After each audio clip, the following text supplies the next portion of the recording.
안녕하세요. 결혼한 지 1년 된 30대 초반의 여성입니다. 저와 남편은 회사 계열사 모임에서 알게 된 사이입니다. 언젠가 업무상 필요할지도 모른다는 이유로 서로 연락처를 교환한 게 계기가 되어 좋은 오빠 동생으로 몇 년을 알고 지냈어요. 그러다 2년 전부터 본격적으로 사귀기 시작했고 작년 말에 부부의 연을 맺게 되었지요. 결혼할 때 양가 어른들에게 손 벌리지 않고 결혼했습니다. 솔직히 안 벌리려고 안 벌린 건 아니에요. 시댁에서 저를 탐탁치 않아 하셨어요. 별다른 이유가 있었던 건 아니고 저희 부모님이 분식집을 운영하시는 게 마음에 차지 않으신다더군요. 애들 코 묻은 돈 받는 장사하는 사돈이라니 어디 가서 말하기도 부끄럽다면서 저희 부모님을 노골적으로 무시하셨습니다. 그런 시부모님이 미워서 결혼 안 하려고도 했었는데 남편이 저 없으면 죽는다고 하도 매달려서 하게 된 결혼이었습니다. 친정부모님은 괜히 당신들 때문에 제가 미움을 받는다면서 얼마 정도 해가면 제가 예쁨을 받을 수 있을지 고민하셨고 그런 부모님의 모습을 보니 오기가 생기더라고요. 그래서 해주신다는 친정부모님을 만류하고 아무것도 안 해갔습니다. 시댁에서도 반대하는 결혼을 꾸역꾸역 한다면서 아무것도 안 해주셨고요. 남편은 당시 모아둔 돈이 5천 정도 있었는데 저보다 4살이 많았던 것을 감안하면 그다지 많이 모아둔 것은 아니었습니다. 저는 8천 정도 모아둔 상황이었고요. 제가 3천을 더 해갔지만 손해라는 생각은 안 했습니다. 그저 남편과 제가 힘을 합쳐 전셋집이라도 하나 구할 수 있으니 다행이다 싶었습니다. 게다가 저나 남편이나 좋은 회사에 다니고 있었기에 둘의 앞날에 대한 걱정은 그다지 크지 않았네요. 하지만 행복하고 감사한 마음은 오래가지 못했습니다. 결혼식을 올리고 반년도 되지 않았을 무렵 친정부모님께서 가게를 마치고 집으로 돌아오시던 길에 교통사고로 돌아가셨거든요. 지금도 그 일만 생각하면 가슴이 미어집니다. 사고가 났던 그날도 친정부모님께서는 분식집 장사를 마치시고 집으로 돌아오는 길이셨어요. 분식집에서 집까지는 걸어서 30분, 오토바이로는 10분 정도 걸립니다. 제가 알기로는 평소에는 두 분이 산책 삼아 걸어서 다니셨는데 그날은 많이 피곤하셨던 모양이에요. 아버지께서는 평소 근거리 배달용으로 쓰시던 오토바이를 타셨더라고요. 뒤에는 어머니를 태우시고요. 문제는 하필 그날따라 비가 많이 내렸고 음주운전 차량은 저희 아버지의 오토바이를 보지 못했답니다. 그렇게 두 분이 세상을 떠나셨어요. 이후로 한동안 시간이 어떻게 흘러가는지도 모를 만큼 저는 슬픔에 짓눌려 살았습니다. 그런 와중에 하루는 어머님께서 연락도 없이 집에 찾아오셨어요. 오시자마자 어머니께서 하신 말씀은 집안꼴이 이게 뭐냐는 거였습니다. 냉장고를 열어보시고는 당신 아들이 좋아하는 반찬은 하나도 없다면서 혀를 차시더라고요. 살아있을 때 잘해야지 죽고 나서 울면 누가 알아주냐입니다. 뿐만 아니라 저를 힐끗 보시더니 왜 이렇게 퍼졌냐면서 관리 좀 하라셨어요.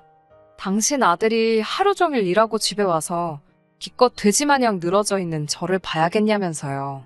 어머님의 새치어로 아주 난도질을 당한 기분이었습니다. 제 속마음을 아시는지 모르시는지 집안 곳곳을 휘젓고 다니시며 잔소리를 퍼붓던 어머님께서는 마침내 소파에 앉으시더니 너네 부모가 네 앞으로 뭐 남겨준 건 없냐셨어요. 솔직히 부모님이 돌아가신 뒤 그 슬픔이 너무 커서 재산이라던가 그런 건 생각도 못하고 있었는데 어머님이 그런 질문을 하시니 정신이 번쩍 들더군요. 확인해보지 않았다고 하니까 겨우 분식집에서 벌면 얼마나 벌었겠냐고 가서 빚이나 없는지 확인해 보랍니다. 그러면서 덧붙이시기를 빚이 있으면 갚든 포기를 하든 네가 알아서 하되 남편이나 당신한테 피해는 주지 말라고요. 그건 저희 부모님이 만드신 거니까 제가 알아서 해야 하는 거라고 신신당부를 하시면서요. 어머님 말씀이 서운하고 얄미웠지만 한편으로는 언젠가 한 번은 했어야 하는 일이지 싶어서 주민센터를 찾아갔어요. 그리고 얼마 후 알게 된 결과는 충격적이었습니다. 빚은 고사하고 오히려 부모님께선 제 앞으로 큰 재산을 남겨두셨더라고요. 가치가 15억에 달하는 3층짜리 건물이었지요. 대출도 얼마 남지 않아 있었고요. 사실 처음엔 비밀로 하려고 했습니다. 그런데 사람들 말이 어차피 결혼하면 재산세 낼 때 다 알게 된다더군요. 어쩔 수 없다 싶었어요. 그리고 솔직히 말하자면 유치하긴 했지만 한편으론 시부모님께 자랑하고 싶은 마음도 들더라고요. 조심스레 시부모님께 친정부모님이 제 앞으로 15억짜리 3층 건물을 남겨주셨다 하니 저더러 소설 쓰냐며 비웃으셨습니다. 하지만 제가 등기부등본을 보여드리자 어머님께선 한동안 말을 잇지 못하시더라고요. 솔직히 남편과 저 두 사람만 놓고 본다면 제가 절대 남편보다 못한 조건은 아닙니다. 학벌도 비슷했고 벌이도 비슷했으니까요. 그렇다고 시댁이 잘 사는 것도 아닙니다. 아버님은 20년 가까이 회사 생활을 하셨지만 소위 만년과장이셨어요. 그래서 다니셨던 회사 이름은 밝히셔도 직함은 절대로 말하지 않으십니다. 어머님은 평생을 전업주부로만 사셨고요. 두 분은 남편이 드리는 약간의 용돈과 연금 그리고 아파트를 담보로 받은 대출로 생활비를 융통하고 계셨습니다. 그나마 이 모든 사실도 결혼하고 나서 어머님이 말실수를 하시면서 알게 된 일들입니다. 결혼 전에는 아버님이 무슨 대기업 임원까지 할 뻔하셨다. 당신들은 재산이 많아서 그 재산으로 먹고 사신다. 거짓말을 어지간히도 치셨어요. 지금도 그 말 같지도 않은 허풍에 저희 부모님이 속상해하신 걸 생각하면 자다가도 눈이 번쩍 뜨일 지경입니다. 아무튼 결혼해서 살다 보니 별 볼 일도 없는 시댁이었고 그런 시댁 입장에서 하루아침에 며느리가 건물주라니 봉잡았다 싶었던 모양이에요. 떡 줄 사람은 생각도 안 하는데 별의별 소리를 다 하시더라고요. 하루는 아버님께서 당신이 왕년에 회계팀에서 일을 했던 경력이 있으니 제 건물에서 나오는 월세를 관리해 주시겠답니다. 대신 월급으로 한 달에 300씩 달라고 하시더군요. 너무 어이가 없어서 월세 관리가 뭐가 필요하냐고 여쭤봤습니다. 제 건물에서 장사하시는 분들 대부분이 4, 5년은 되신 분들이라 때 되면 어련히 제 계좌로 이체해 주시는데 아버님이 구태여 고생하실 필요는 없다고 완곡히 거절의 뜻을 밝혔지요. 하지만 동시에 생활이 혹시 어려워서 일자리를 찾으시는 건가 싶어 회계일 말고 건물 관리 일을 도와주시는 건 어떻겠냐고 여쭤봤습니다. 건물 관리라는 게 사실 어려운 일은 아니고 이상한 사람이 오가지는 않는지 청결한지 그런 것들만 체크해 주시면 되는 단순한 일이었어요. 마침 오랫동안 해주시던 아저씨께서 고향에 내려가신다고 했기에 그나마도 여쭤볼 수 있었던 거고요. 그러자 이번엔 어머님께서 노발대발 난리가 나셨습니다. 어디 며느리가 건물주인데 시아버지가 모양 빠지게 경비를 서냐면서 저더러 지금 시아버지 망신 주려고 작정을 했냐고 악을 쓰시더라고요. 제 입장에서는 호의를 베푼 건데 어머님이 악다구니를 쓰시니 얼떨결에 머리채 잡힌 기분이었어요. 참다 못한 제가 내키지 않으시면 하지 마시라고 선을 그었네요. 이튿날 남편이 한다는 소리는 더 가관이었습니다. 어머님께서 남편에게 세상 천지에 시부모한테 조건 달고 용돈 주는 며느리가 어딨냐고 한탄을 하시더래요. 그제서야 무슨 소린지 알겠더라고요. 한마디로 가만히 계셔도 제가 돈을 척척 드려야 하는데 일을 해야 돈을 준다고 하니 그게 마음에 안 드셨던 거예요. 하지만 이런 이유로 제가 남편과 헤어지기로 결심한 건 아닙니다. 제가 이혼을 결심하게 된 결정적인 이유는 어머님이 말 그대로 저를 파셨기 때문이에요. 예전부터 궁금하긴 했지만 구태여 관심을 갖지 않았던 일들이 몇 가지 있는데 그중 하나가 바로 시부모님께서는 생활비를 도대체 어떻게 마련하시는 걸까였어요. 앞서 말씀드렸다시피 남편이 드리는 용돈과 연금 그리고 대출까지 받아 쓰고 계신다고 듣기는 했지만 사실 아파트라고 해봤자 시세 5억짜리라 대출을 받으시면 얼마나 받겠나 싶었거든요. 하지만 얼마 전 있었던 일로 그 궁금증이 완벽하게 해소되었네요. 알고 보니 어머님께서는 당신 친구들부터 한 다리 건너 아는 지인들까지 많은 사람들로부터 돈을 빌려 쓰고 계셨습니다. 제가 이 일을 알게 된 건 어머님께 돈을 빌려주신 분들 중 한 분이 제가 일하는 회사에 찾아오셨기 때문이에요. 영문도 모른 채 손님이 찾는다는 연락에 1층으로 내려갔는데 그분께서 다짜고짜 네 CM이란 여자가 돈을 안 갚는다며 저더러 어떻게 할 거냐고 따지더군요. 황당해서 그게 무슨 소리냐고 여쭈니 그분도 뭔가 이상하다 느꼈는지 저에게 자초지종을 이야기해 주셨어요. 어머님께선 툭하면 사람들에게 당신 며느리가 모회사에서 일을 하고 건물도 있다는 소리를 하셨대요. 나아가 당신에게 무슨 일이라도 생기면 며느리가 다 책임져 줄 거라며 돈을 빌리곤 하셨답니다. 말 같지도 않은 이야기를 들으니 화가 치밀고 미쳐버릴 것 같더라고요. 저는 어머님께 이게 다 무슨 귀신 씨나라 가먹는 소리냐고 따지고 들었습니다. 일전에도 어머님께서 경우 없는 행동을 많이 하셨고 그때마다 속으로 삭히던 저였지만 이번만큼은 도저히 그냥 넘어갈 수가 없었거든요. 어머님께서는 여편네가 좀만 기다리면 되는 걸 저렇게 못 믿고 쫓아왔다며 오히려 급은욕을 하셨습니다. 저는 어머님께 다른 분들과 거래를 어떻게 하셨든 궁금하지도 않고 알고 싶지도 않다고 그저 제 회사로 찾아오지만 않게 해달라 했습니다. 그러나 어머님의 반응은 정말 뻔뻔하기 짝이 없으셨어요. 당신은 불편한 게 하나도 없다면서 그렇게 불편하면 저더러 해결하랍니다. 돈 몇 푼 쥐어주면 떨어져 나갈 거라나요. 솔직히 몇십만 원 단위면 그냥 물어드리려고 생각했어요. 그런데 어머님 입에서 나온 숫자는 가히 충격적이었습니다. 한 분당 적게는 100만 원, 많게는 700만 원까지 있었는데 그런 분들이 좋기 10사람은 된다는 겁니다. 거기다 몇 분에게는 이자 20%까지 약속을 했다나요.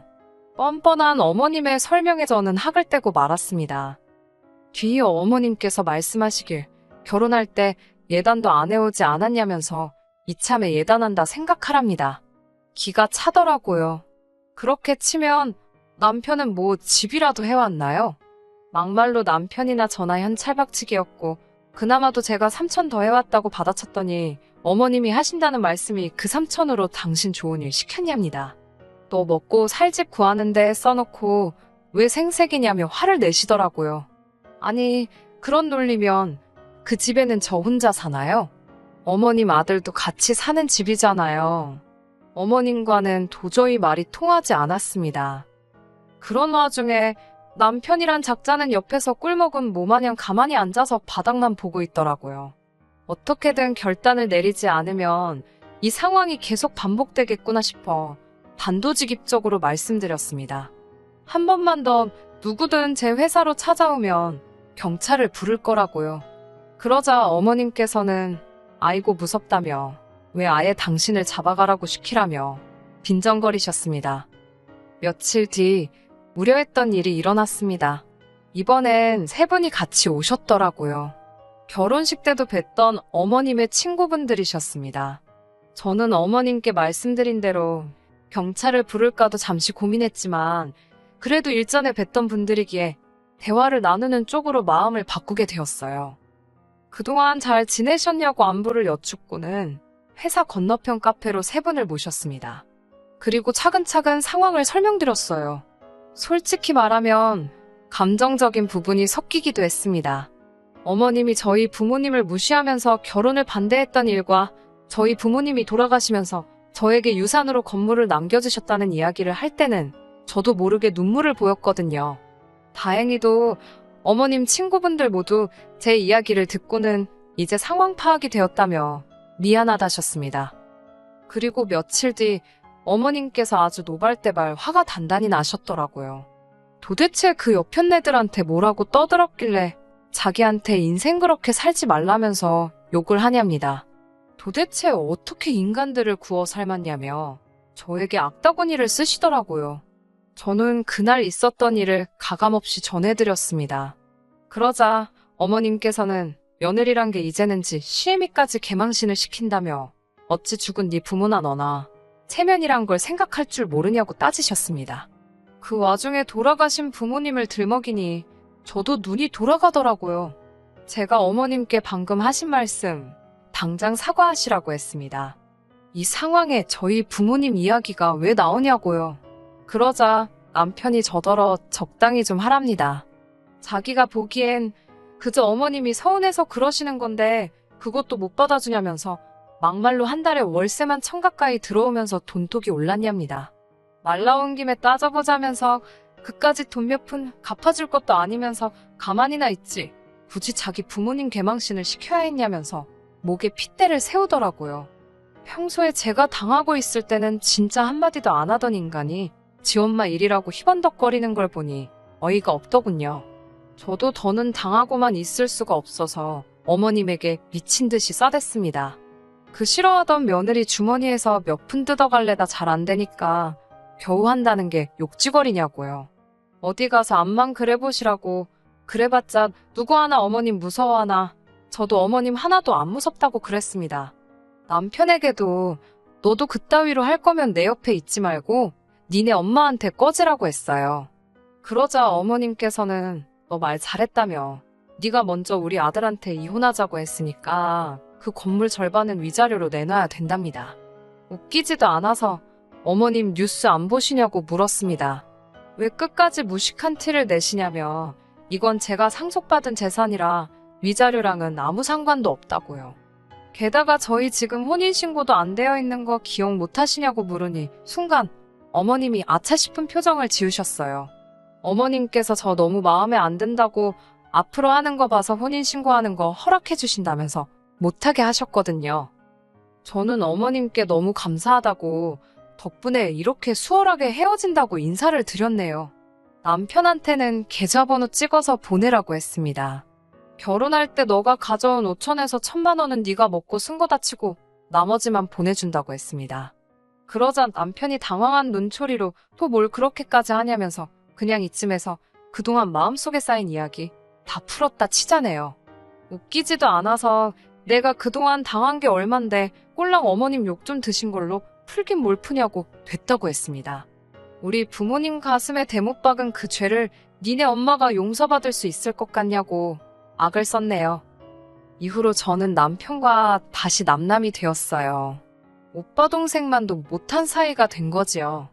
솔직히 부모님 돌아가신 이후로 어떻게 보면 제 유일한 가족이었기에 어떻게든 지켜내고 싶었던 게 사실이에요. 그래서 어머님과의 다툼이 있을 때마다 남편이 적극적으로 개입하지 않았어도 크게 원망하지 않으려고 노력했습니다. 하지만 결국 이렇게 되었네요. 저는 남편과 헤어진 후 회사까지 찾아왔던 그분들에게 고부관계가 끝났다고 소식을 전했습니다. 이제는 정말이지 제가 책임질 이유도 없고 명분도 없는 만큼 저희 어머님께 빌려드린 돈을 조금이라도 받으시려면 빨리빨리 고소도 하시고 아파트 경매도 생각해보시라고 조언해드렸어요. 후기라면 후기인데 얼마 전 남편에게서 연락이 왔었습니다. 다 죽어가는 목소리로 좀 도와달라대요. 무려 9사람이 어머님을 고소했는데 금액이 엄청나답니다. 이러다간 아파트도 뺏기고 온 가족이 길바닥을 나앉게 생겼다며 좀 도와달랍니다. 순간 안쓰러운 마음이 들긴 했지만 저희 부모님이 살아생전 못 먹고 못 입고 만드신 재산인데 그따위로 쓸 수는 없었지요. 남편에게는 유감이지만 각자 살 길 찾기로 했으니 더는 연락하지 말라고 했네요. 그 이후로는 어떻게 됐는지 잘 모릅니다. 제가 연락처를 바꿨거든요. 이후로 저는 회사를 떠났고 지금은 그동안 배워보고 싶었던 것들을 배우며 제 인생의 새로운 시작을 준비하고 있습니다. 언젠가 다시 부모님을 만나게 됐을 때 부끄럽지 않은 딸이고 싶다는 목표를 가슴에 품고 다시 열심히 살려고요. 많이 응원해주세요. 끝까지 들어주셔서 감사합니다. 오늘의 사연은 여기까지입니다. 구독과 좋아요, 알람 설정 부탁드리고 더 좋은 사연으로 다시 찾아뵙겠습니다. 감사합니다.